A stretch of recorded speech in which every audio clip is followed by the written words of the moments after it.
All right, guys, welcome back to the Vote channel and today's ACS of the Day update. Before I get into it, there's two things I wanted to just cover. Um, One is that in my previous video, I said that I'd be putting these out or trying to put these out daily for the next couple of months. However, um, as I said, I'm still learning this information as I'm going through it also.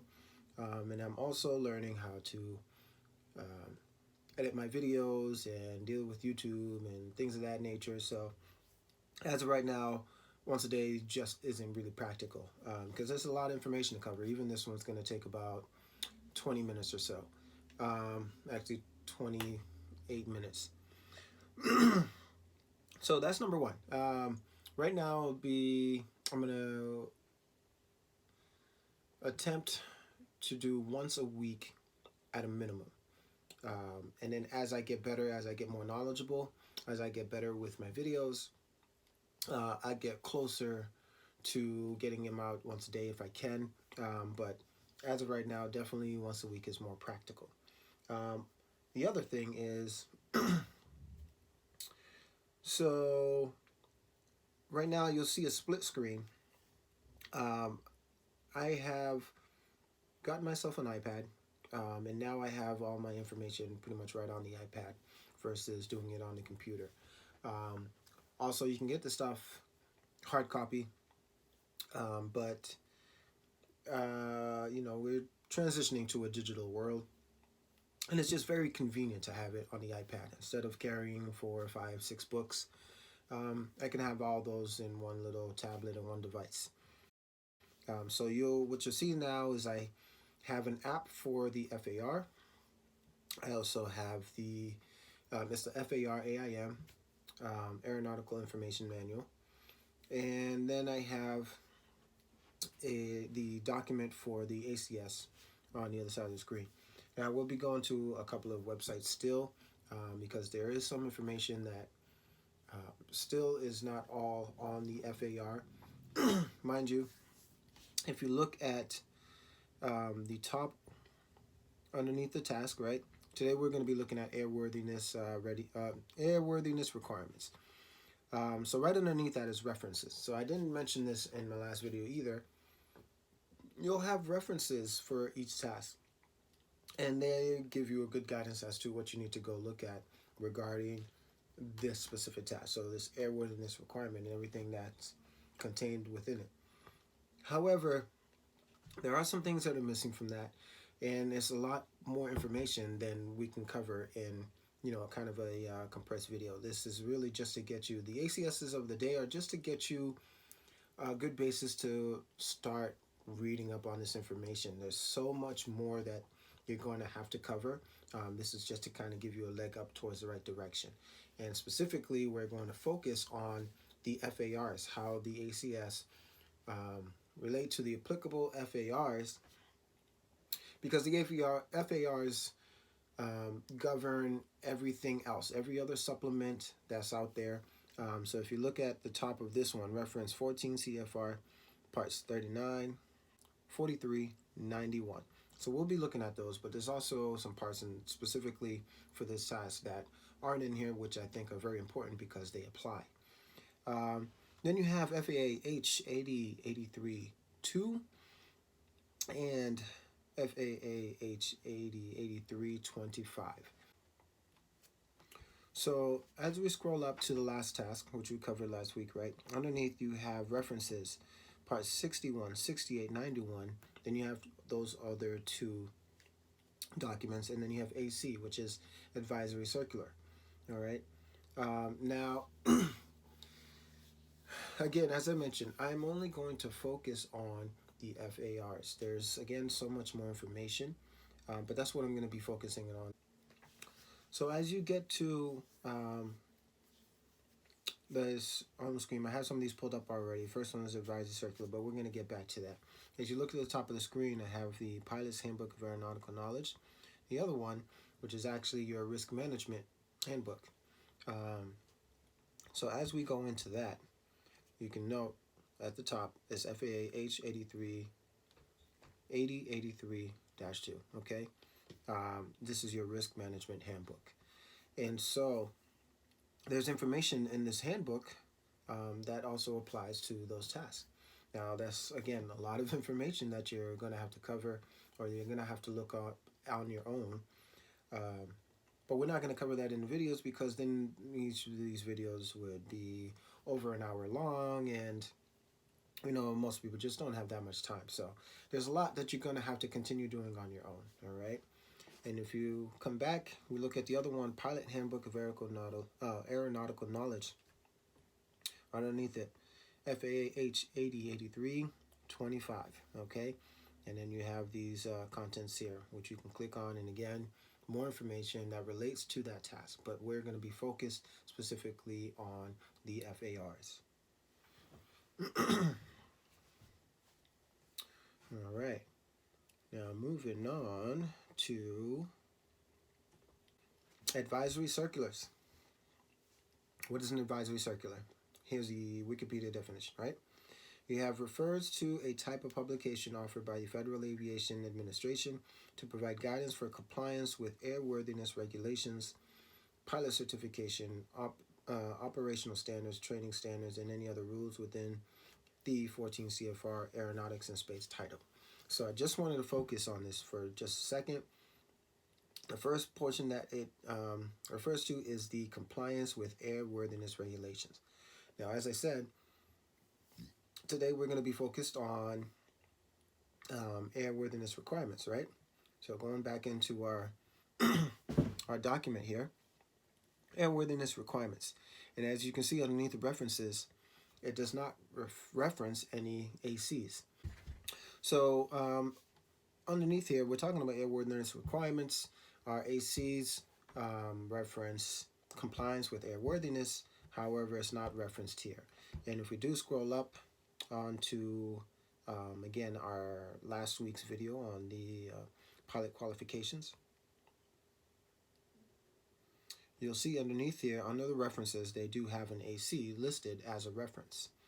All right, so now when you're talking about looking up the ACs, okay, you can Google it, advisory circular, and it'll be that first link underneath the FAA website, and you'll get to this page. And now you can look by the part number, or you can type it into the search and look up the specific AC. So the one we were looking at was 6-1. And bear with me as I'm still learning how to use the keyboard on my iPad. But yeah, so when you finally get to a dash, there's a dash, and then a 1, not a Q, a 1. When we search that underneath it, it already shows basic med, but scroll down and here's your advisory circular. All right, so that's how you can look up your advisory circular.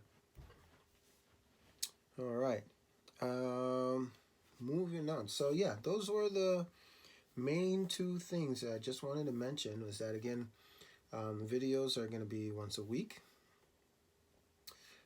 as of right now, until I can get them out on the faster schedule. And then also I'm going to be using the iPad, so you'll see the screens like this, because for me it's a little easier. This is what I'm working with, but again, you can use the websites, you can use hard copy books, whatever you're comfortable with. All right, so now starting over with our ACS of the day. I'm going to just read off the end of the knowledge code, and starting out with Kilo 1. General airworthiness requirements and compliance for airplanes, including. All right. So first thing that we're going to look at is Part 21. And as I've mentioned, under the reference, there's nothing in the reference for Part 21, but there's a couple of important pieces of information. Actually, there's a bunch of important information in Part 21 that specifically applies to airworthiness requirements. So we're going to be looking at those. So just keep in mind that it might not follow exactly along with what's noted on the ACS, but we're going to be looking at these anyways. And you'll see, once you read the information, you'll see how it applies. So starting off with Kilo 1, General Airworthiness Requirements and Compliance for Airplanes. I want to go into Part 21. And in Part 20, we're looking at Subpart 175. So what I'm going to do is scroll down, and as you scroll, you'll note, these titles, all right? Because as I said, I'm moving through them a little quickly. I'll talk about them a little more in a bit. But so starting off, we're going to 175. All right, Airworthiness Certificates Classification. You're going to want to take a look at this, okay? Then we want to come back, and then we're going to look at Subpart 20. Again, scrolling. Compliance with applicable requirements. We want to take a look at this also.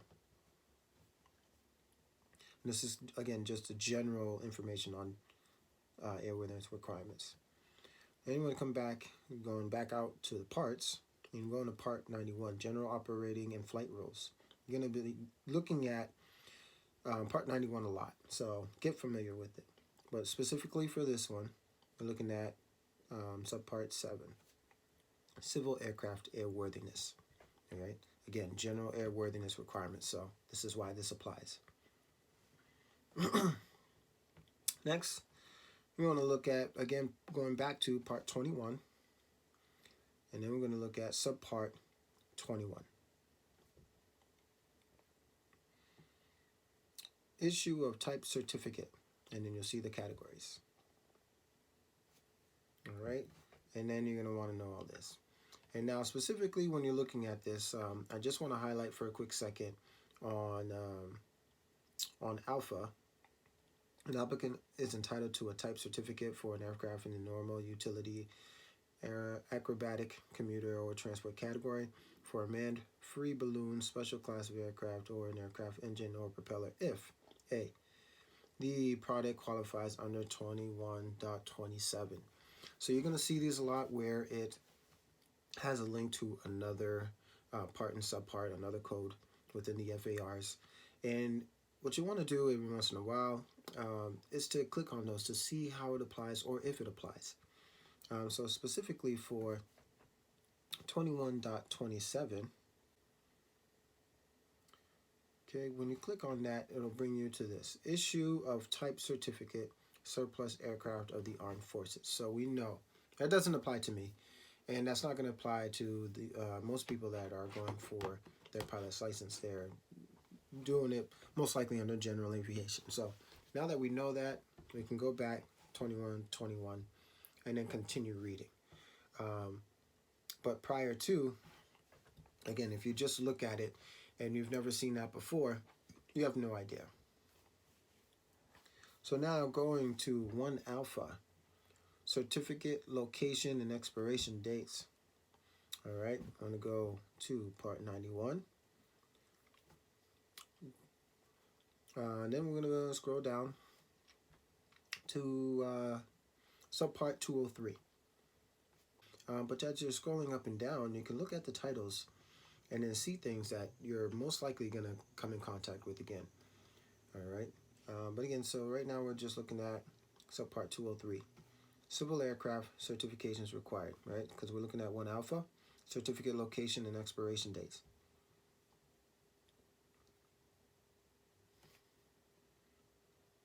So when you're selecting, now there's quite a bit of information in here, but you're going to want to look at all this. All right, because you're going to be coming back to that a couple of times, and as we get, again, further down on the task, you're going to be coming back to a lot of these. So we want to take a look at them. Now coming back to Part 21, and then we want to go to Subpart 17, Type Certificates, Designation of Applicable Regulation. All right, now this is why we had other parts of 21 because type certificate, what is a type certificate? This is where you're going to find that information, but those apply, or those matter when you're talking about airworthiness requirements. All right, moving on to 1 Bravo. Required inspections and airplane logbook documentation.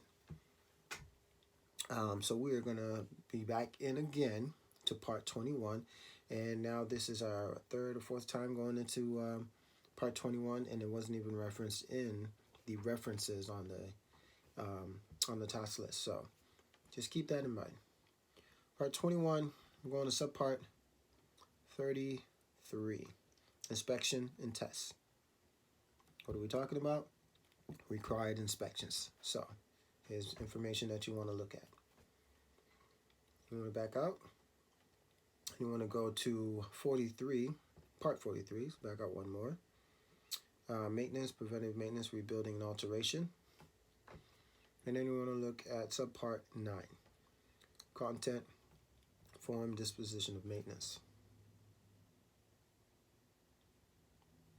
All right, and again, quite a bit of information in here, but this is a lot of stuff that you're going to need to know and understand.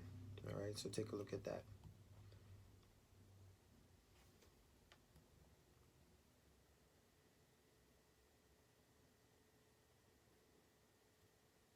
And we're going to come back out and look at subpart 11, content, form, and disposition of records.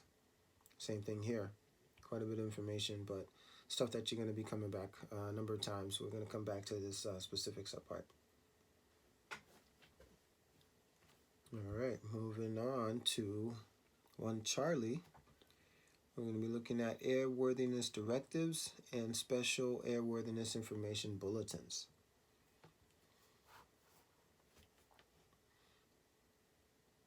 So we will back out of here. And we're going to start off in part 39, airworthiness directives. So part 3, definition of airworthiness directive. What is it? There you go. Excuse me. All right, simple definition. And you want to come back out. Then we're going to look at subpart 5. So 39.5. When does FAA issue airworthiness directives? All right. Your airworthiness directives are plane and part specific. Okay, so that's something that you need to understand. You're not going to have that. You're not going to have airworthiness directives inside your FARs. Again, those govern all the other supplements of stuff. So when you back up, we're going to go to Google, and then we're going to find our airworthiness directives, all right? So if you're going to look at, just type it in. FAA, airworthiness, I already have it in there. First link, all right? And then brings you down to this page. And now you have a couple of options. You can search it by manufacturer. You can search it by the airworthiness directive number. But again, just remember, this is plane specific. So one of the more common planes that people train in is called a Cessna. So let's just go ahead and take a look at what Cessna has for airworthiness directives. You can just put that name in there, hit search, scroll down, and here's what's currently out for directives on Cessnas.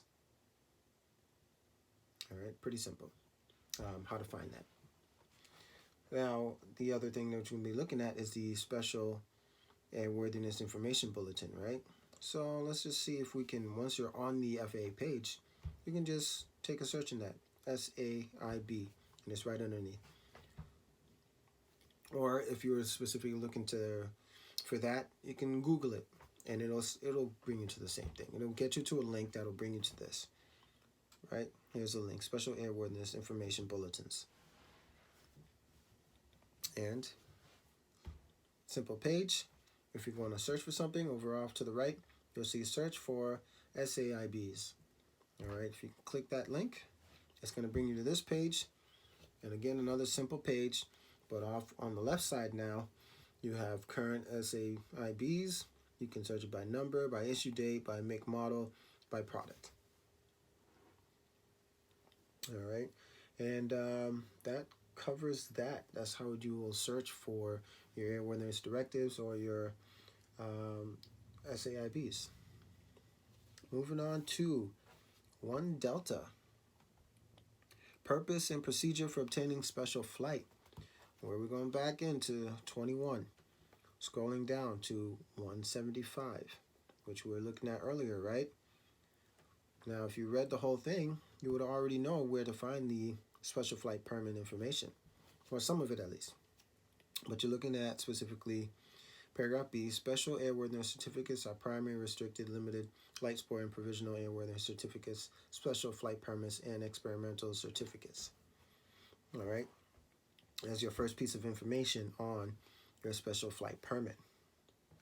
So next you're going to come back out, still in part 21,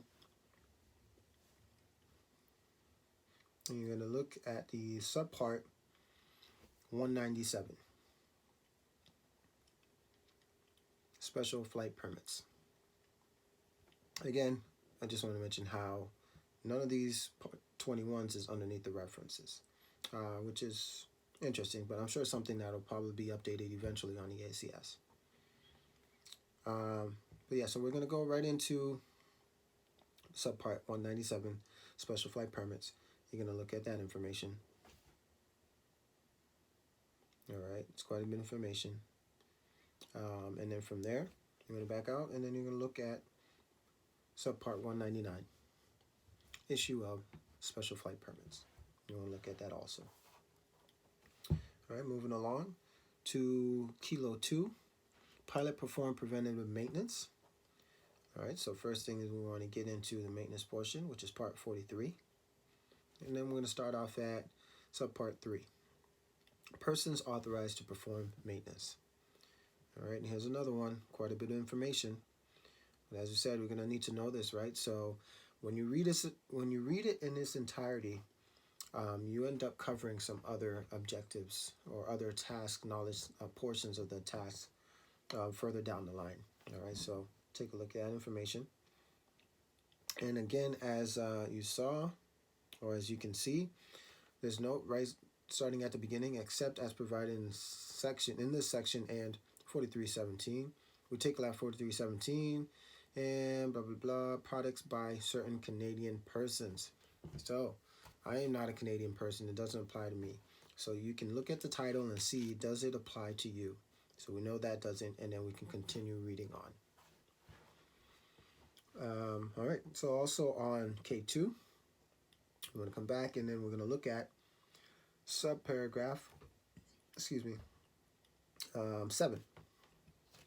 Persons authorized to approve aircraft, airframes, aircraft engines, propellers, appliances, so on and so forth. Specifically, we're going to look at F, paragraph F. A person holding at least a private pilot certificate may approve an aircraft for return to service after performing preventative maintenance under the provisions of 43.3. Here again, referencing another code article. So if you read that, then this makes sense to you. Then you already know what they're talking about when they reference this. All right. Moving on to K3, equipment requirements for day and night VFR.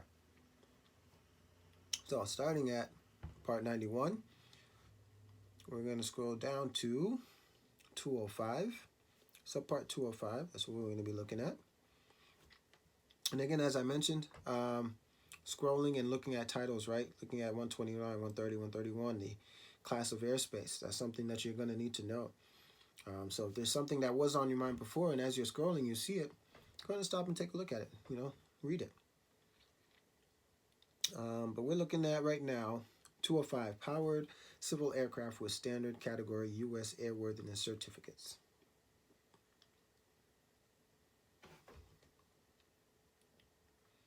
So, coming in here, you got visual, day rules, visual night rules, instrument, flight at and above 24, category 2, category 3, night vision, exclusions. All right, a lot of information here also. But nonetheless, all stuff that we're going to need to know. You're going to need to know as a pilot. Looking at 3 alpha. We're going to be moving down onto, still in part 91. So let's go back in there. You come into subpart 213. Towards the bottom, you have the inoperative instruments and equipment R. All right, and that covers 3 alpha, flying with inoperative equipment. Then you're looking at 3 Bravo, same, 213. Up above, you have this information about the minimum equipment list. You have it in on 1, you have it in on 3, you have it in on Bravo. So these, just 213 alone covers these 2 sections here. All right. And now moving on to 3 Charlie. KOEL, kinds of operation equipment lists. Now, anyone who's watching this who has more knowledge than I do, who's more versatile in the FARs and this aviation information, please feel free to comment so I can update the page, update the video, and make sure I'm getting the proper information out there. But as far as I understand, the kinds of operation equipment lists are plane specific, just like your airworthiness directives are plane specific. KOELs are plane and part specific. So that's not something that's going to specifically be referenced in the FARs. That's something that's going to be in your pilot operating handbook. With every plane, you have a pilot operating handbook, and you will have, or those planes would have your KOELs. That's where you're going to find that. As I mentioned, there's plenty of other things, other documents. You have your risk management handbook, the aeronautical information manual, pilot operating handbook. There's so many different other pieces of information. Airworthiness directives, advisory circulars, so much other material that you're going to need to know and understand. But again, we're focused specifically on the FAR. So now moving on, last but not least, 3 Delta, required discrepancy records of placards. Going back into 43.11, we were here earlier, right? As we said, this is quite a bit of information. Now, if you read the whole thing, again, at the bottom of this, we're specifically looking at paragraph Bravo, listing of discrepancies in placards. And that's where you're going to find that. So as I mentioned before, there's a lot of information. When you get to these pages or these subparts, and there's quite lengthy, information. If you have to read a few times over, then read it a few times over. But there's definitely going to be information in there that's going to be related to something else at some point that you need to know. So take your time.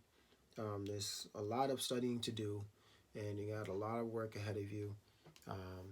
But yeah, we'll be back again to cover the next ACS, so we'll see you guys then.